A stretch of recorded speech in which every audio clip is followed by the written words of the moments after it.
খবৰ চবৰ ভাল চবৰে জিএছ পঢ়ি আছে দুটা ডেট এক্সামত বহুবাৰ হৈছে মোষ্ট ৰিপিটেড জিএছত বহুবাৰ হৈছে প্ৰথমতে বহিত লিখি ৰাখক 20 ফেব্ৰুৱাৰী 1947 আৰু এটা ডেট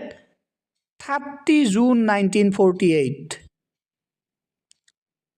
মোষ্ট ৰিপিটেড বহুবাৰ হৈছে এই দুটা কোৱেশ্চন সো নোট কৰি প্ৰথমতে বহিত লিখি ৰাখক এটা আপোনালোকে প্ৰথমতে গম পাব লাগিব 20 ফেব্ৰুৱাৰী 1947 ত কি হৈছিল 20 ফেব্ৰুৱাৰী 1947 ত British prime minister Attlee announce কৰিছিল কি এনাউন্স কৰিছিল যে ব্ৰিটিছ শাসনৰ পৰা ইণ্ডিয়াক মুক্ত কৰি দিব 30 জুন 1948 ৰ আগতে এই এনাউন্সটো দিছিল এটা এক্সামত কিংকে হচ্ছে চাব এক্সামত হচ্ছে কোনি 20 ফেব্ৰুৱাৰীত এনাউন্স কৰিছিল ইণ্ডিয়াক ব্ৰিটিছৰ শাসনৰ পৰা মুক্ত কৰি দিম বুলি 30 জুনৰ আগতে কোনি এনাউন্স কৰিছিল কোন তাৰিখে এনাউন্স কৰিছিল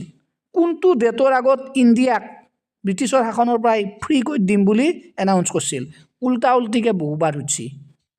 সো ধুনীয়াকৈ নোট কৰি ৰাখক এটা নোট কৰি বহিত লিখক 20 ফেব্ৰুৱাৰী 1947 ত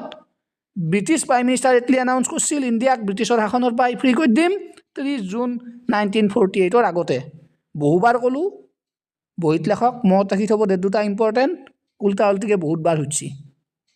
লিখি ৰাখক কেমেৰাটো বন্ধ কৰি দিব হৈছে